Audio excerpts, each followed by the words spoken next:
السلام علیکم ورحمۃ اللہ وبرکاتہ۔ وعلیکم السلام ورحمۃ اللہ۔ کیا حال ہے آپ کا؟ الحمدللہ۔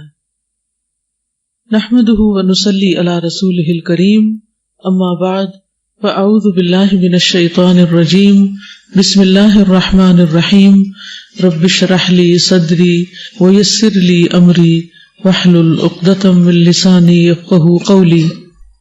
سیدہ ہند بنت اثاثہ رضی اللہ عنہا، ان کا نام ہند، والد کا نام اثاثہ بن مطلب ہے۔ ان کا سلسلہ نسب کچھ یوں ہے: ہند بنت اثاثہ بن عباد بن مطلب بن عبد مناف بن قصی، اور ان کی والدہ ام مستح تھی۔ ام مستح کو کون جانتا آپ میں سے؟ کون تھی؟ ہاں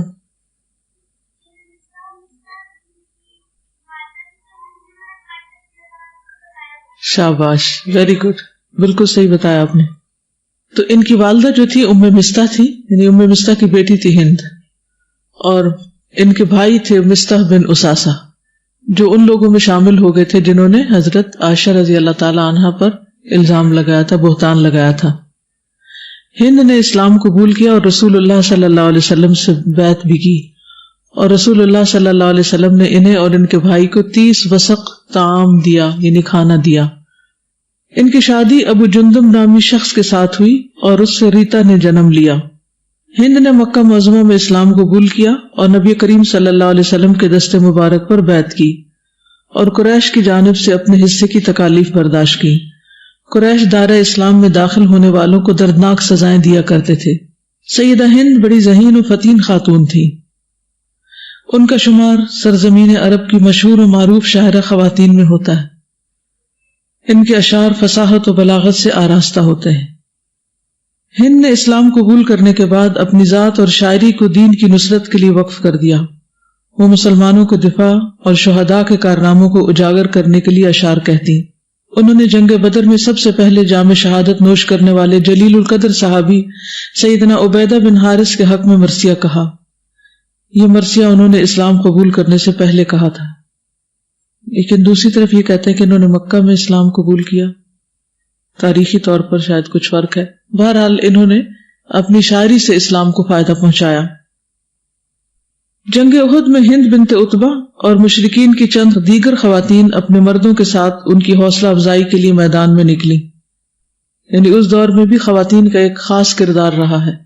مشرکین کی خواتین مکہ سے چلی مدینہ اپنے مردوں کا حوصلہ بڑھانے اور انہیں کھانا پکانے میں مدد دینے اور دیگر کاموں میں، تاکہ وہ دلجوئی سے لڑ سکیں۔ اور ادھر سے سیدہ ہند بنت اساسہ اور بعض مسلمانوں کی خواتین بھی زخمیوں کے علاج معالجے اور پیاسوں کو پانی پلانے کے لیے میدان جنگ میں نکلی۔ ہند بنت عتبہ نے بلند آواز میں درج ذیل اشعار کہے: نحن جزینا کم بیوم بدر والحرب بعد الحرب ذات سعر ما کان من عتبۃ لی من صبر ولا اخی و امہ و بکری شقیت وحشی غلیل صدری فشکر وحشی علی عمری حتی ترم معازمی فی قبری۔ یہ کون سی ہند ہیں جنہوں نے یہ شعر کہے؟ ہند بنت عتبہ۔ یہ کون تھی؟ ابو سفیان کی بیوی۔ شابش، گڈ۔ تو اس نے یہ شعر پڑھے تھے کہ ہم نے تم سے جنگ بدر کا بدلہ لے لیا ہے، لڑائی کے بعد لڑائی شعلہ جوالہ بنی، مجھے اپنے والد عتبہ، اپنے بھائی اور چچا کے اس جنگ میں قتل ہونے پر صبر نہیں آ رہا۔ آج میرے دل کو چین آ گیا اور میں نے اپنی نظر پوری کر لی، اور وحشی بن حرب نے میرا دل خشک کر دیا۔ میں وحشی کی عمر بھر کے لیے شکر گزار ہوں، یہاں تک کہ میری قبر میں ہڈیاں بوسیدہ ہو جائیں، پھر بھی میری طرف سے اس کا شکریہ۔ یعنی وحشی نے ہند کے کہنے پر حضرت حمزہ کو شہید کیا تھا۔ مدرجہ بالا اشعار ابو سفیان کی بیوی ہند بنت عتبہ نے اس وقت کہے جب بہت سے مسلمان جوان مرد جام شہادت نوش کر کے زمین پر گر گئے تھے۔ شہداء میں سب سے نمایاں رسول اللہ صلی اللہ علیہ وسلم کے چچا سیدنا حمزہ بن عبد المطلب تھے۔ جب سیدہ ہند بنت اساسہ نے ہند بن عتبہ کے حسد، بغض اور کینے سے آراستہ اشعار سنے تو اس نے جواب میں جرأت و شجاعت سے آراستہ اشعار برجستہ کہے: خزیت فی بدر و بعد بدر یا بنت وقاء عظیم الکفر سبحک اللہ غداة الفجر الہاشمیین الطوال الزہری بکل قطاع حسام یفری حمزۃ لیسی و علی سقری ادرام شیب و ابو کی غدری فخذبا منہ سواح النحر وندرک السوء فشر نظری. بیسیکلی اس کے ایگزیکٹ ترجمہ تو مجھے نہیں ملا کہیں سے، لیکن مفہوم یہی بنتا ہے خزیت فی بدر و بعد بدری، تم بدر میں رسوا ہوئے اور بدر کے بعد بھی رسوا ہوئے.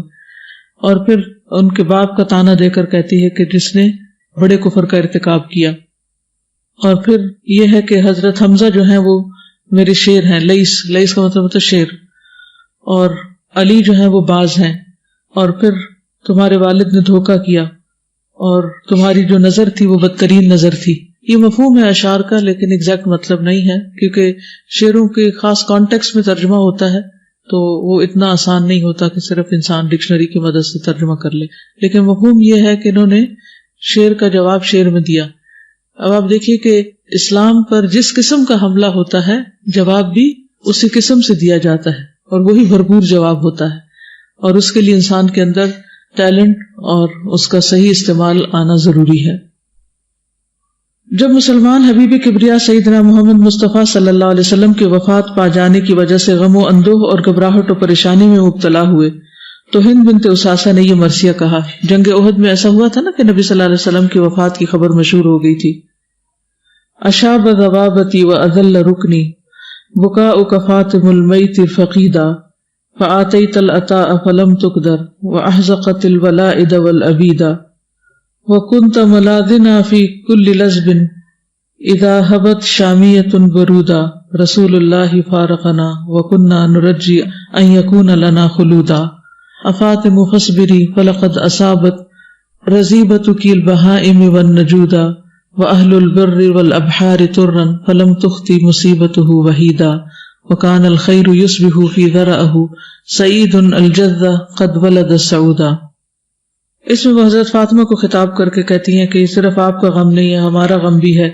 اور پھر یہ ہے کہ رسول اللہ صلی اللہ علیہ وسلم ہم سے جدا ہو گئے ہیں اور ہم سمجھتے تھے کہ وہ شاید ہمیشہ ہمارے ساتھ رہیں گے، تو تم صبر کرو کیونکہ یہ غم جو ہے یہ سب کا غم ہے.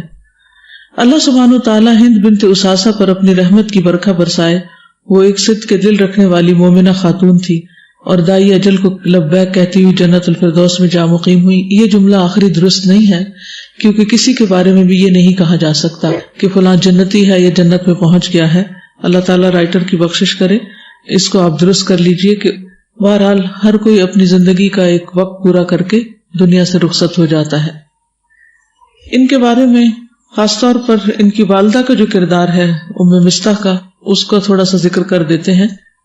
ان کی والدہ جو تھی ان کا نام ریتا تھا اور ام مستح کے نام سے مشہور تھی.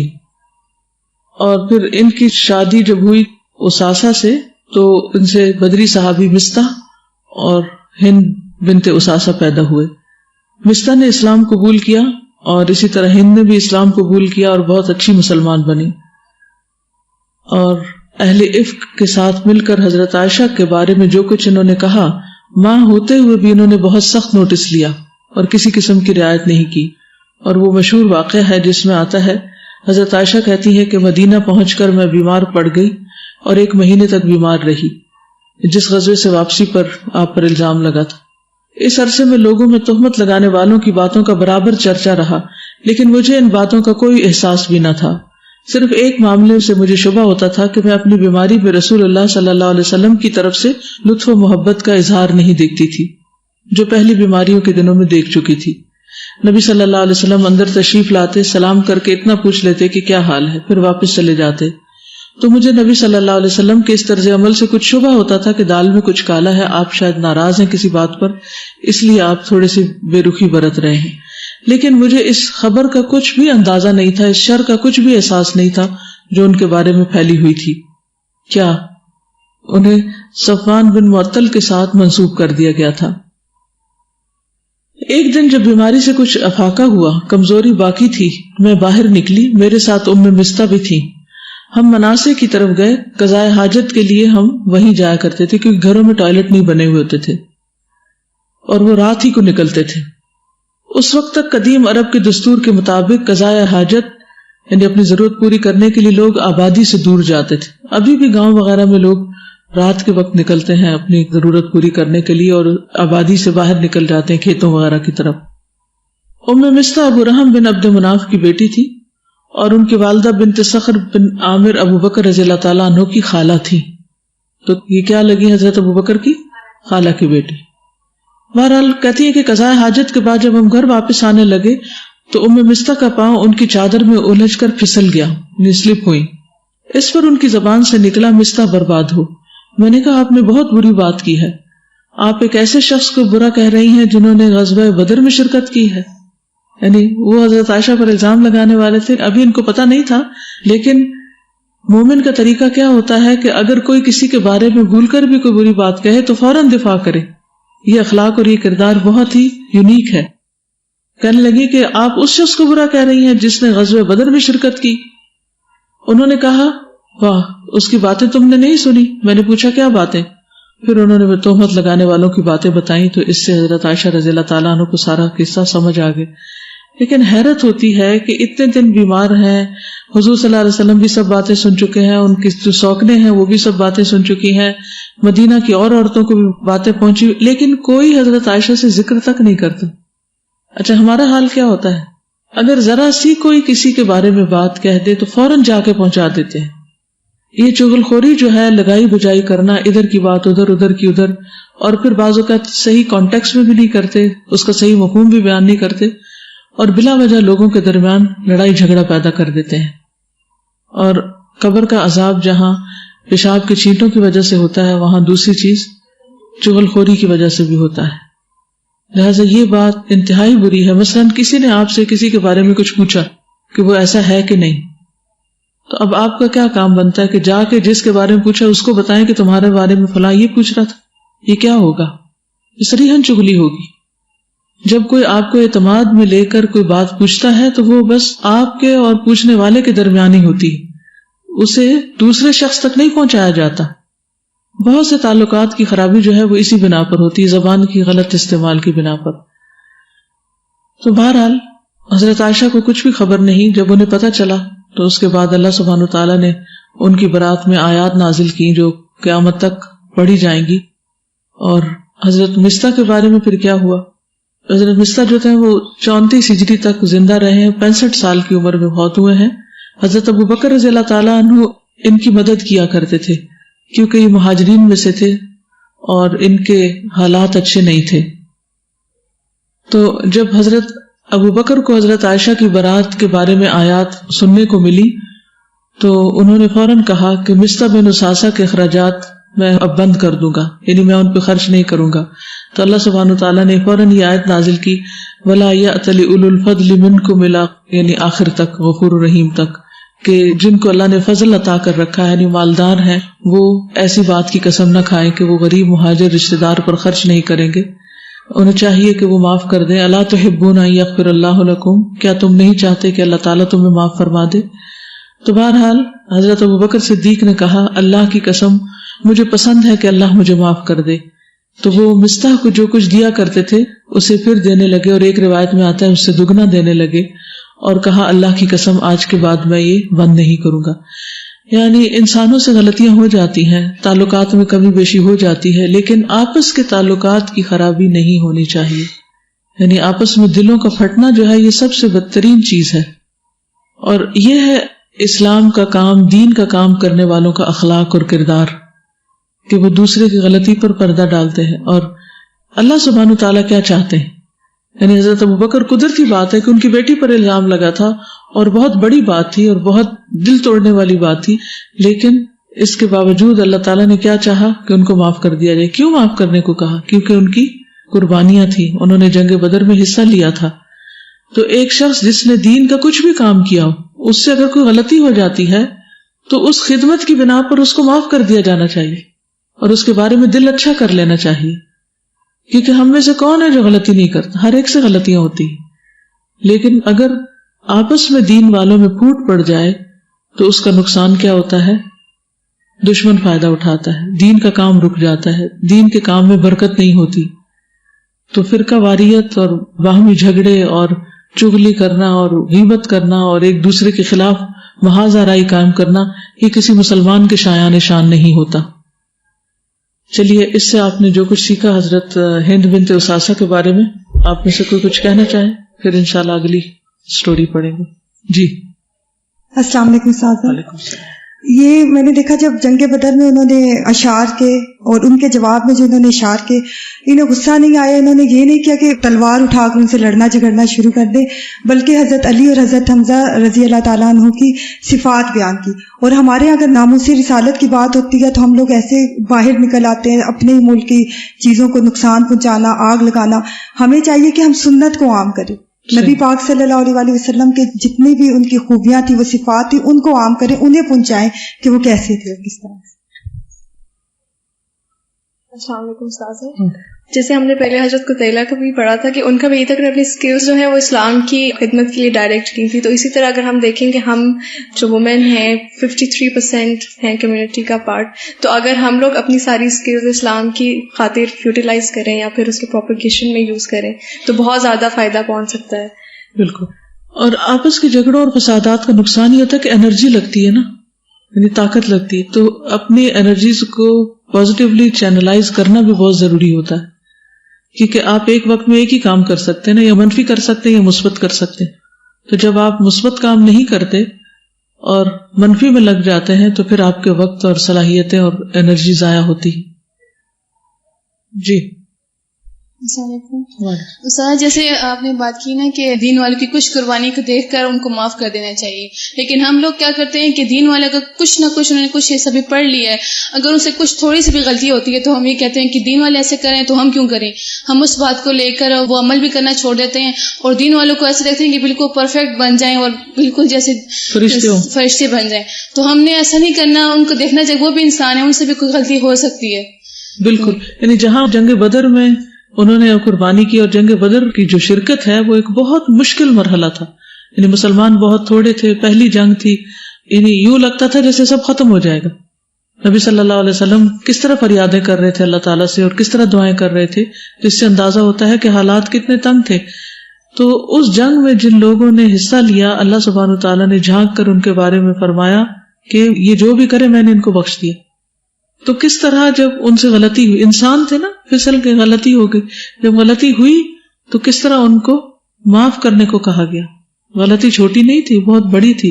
نبی صلی اللہ علیہ وسلم کے گھرانے پر ایک داغ لگا تھا اور ایک پورے مہینہ پورا مدینہ جو تھا وہ ڈسٹرب رہا تھا، مسلمانوں کے اندر شدید قسم کی بے چینی پیدا ہو گئی تھی، اور خود حضرت عائشہ اور ان کے والدین جو تھے وہ سخت پریشان تھے. لیکن اینڈ اچھا ہو گیا اور سارے اپنی اپنی جگہ سیٹل ہو گئے. جی السلام علیکم. وعلیکم السلام. میں نے اس میں یہ سیکھا ہے کہ زبان کا انسان کے ساتھ بہت بڑا تعلق ہے. اللہ نے یہ نعمت بولنے کے لیے تو دی ہے، لیکن اس سے انسان کا کردار بڑا واضح ہوتا ہے، چاہے اس کے پاس دین کا علم ہے یا نہیں ہے. جیسے آپ نے بتایا کہ جو بھی کوئی مومن ہوگا وہ اخلاق اور کردار کے بارے میں جب کوئی اس کے ساتھ کوئی چغلی کرتا ہے وہ فوراً سے دوسرے کا دفاع کرتا ہے. تو مجھے تو یہ بھی ایک چیز اس میں فیل ہوئی ہے کہ جب ہم بات کر رہے ہوتے ہیں تو ہمیں یہ بھی پتا چلتا ہے کہ ہم مومن ہیں یا پھر ہم اپنے مومن ہونے سے نچلے درجے پہ جا رہے ہیں. تو زبان کا بھی اس میں مجھے ایک تھوڑا سا وہ پہلو نظر آیا. حفاظت کرنے کی ضرورت ہے. اصل میں زبان ہی انسان کو عزت دیتی ہے اور زبان ہی انسان کو ذلیل کر دیتی ہے. ایک شخص بڑے بڑے کام کرتا ہے لیکن اگر اس کی زبان اچھی نہیں، کوئی اس کی عزت نہیں کرتا، کوئی اس کی قدر نہیں کرتا، ساری نیکیوں کو بہا کے لے جاتی. جی استاذہ یہ ہند بنت اثاثہ کے جو ماشاءاللہ اشعار ہیں، میں یہ دیکھ رہی تھی کتنے زبردست لینگویج اور اس کا وزن، اور ایسے محسوس ہوتے کہ واقعی بہت زیادہ سمجھدار خاتون تھی. اور پھر یہ کہ گھبراہٹ اور پریشانی کے وقت اشعار کہہ رہی ہیں، یعنی عام حالات برجستہ، یعنی اسی وقت کے جس وقت سنے ہیں اسی وقت، یعنی کہ اسی وقت جیسے نزول ہوا ہے اور فوراً بول دیے. یعنی اگر آپ کے اندر سکلز ہیں، آپ تیار ہیں، آپ سال ہا سال کی محنت کیے ہوئے ہیں، تو پھر بعض اوقات کام کرنے کا موقع ایک چھوٹا سا آئے گا، اپرچونٹی چھوٹی سی ہوگی لیکن اس میں آپ بہت کچھ کما جائیں گے. اور اگر آپ نے اپنے سکلز کو انہانس نہیں کیا ہوا، تیاری نہیں کی ہوئی، تو جس وقت ضرورت ہوگی آپ کی اس وقت آپ کھوٹا سکہ اور کھنڈی چھری ثابت ہوں گے، پھر آپ کچھ کر نہیں سکیں گے. استاذہ ایک اور بات کہ جو تمام صحابہ اور صحابیات کا نا اسلام کے لیے بہت یعنی سینسٹیو وہ تھے، اور انسٹنٹ ریئیکشن ہوتا تھا، خوشی بھی، یعنی اسلام کو کامیابی ملی تو انسٹنٹ وہ خوشی کا برملا اظہار ہوتا تھا، اور اسی طرح کوئی وہ کرتے تھے تو فوراً دفاع کرتے. نہیں، یہ نہیں ہے ہر چیز میں سبقت لے جانے، دفاع میں جلدی کی، اس میں آپ دیکھیں اشعار میں جلدی کی. اور کتنا سچا ان کا ایمان تھا نا. بالکل جی. عورت ہوتے ہوئے اپنے اعصاب پہ قابو رکھا. اگر وہ اپنے غصے میں آ جاتی تو ادھر ادھر کی فالتو باتیں تو بہت بول جاتی, لیکن وہ شعر نہ کہہ پاتی جو تاریخ کا ایک حصہ بن گئے. کیونکہ جب ہم بعض اوقات غصے میں ہوتے ہیں تو الٹی سیدھی باتیں کر جاتے ہیں جس کا فائدہ کچھ بھی نہیں ہوتا, الٹا نقصان ہی نکلتا. میں ام مستہ کی بارے میں بات کرنا چاہ رہی تھی کہ عموماً کیا ہوتا ہے کہ جب بچے غلطی کرتے ہیں نا تو جو مائیں ہوتی کور کرنے کی کوشش کرتی ہیں. لیکن انہوں نے اپنے بچے کی غلطی کو بتایا کہ اس نے یہ غلطی کی ہے. تو ہمارے لیے یہ سبق ہے کہ اگر بچے غلطی کرتے تو ان کو یہ نہیں کہ کور کرنے کی کوشش کریں,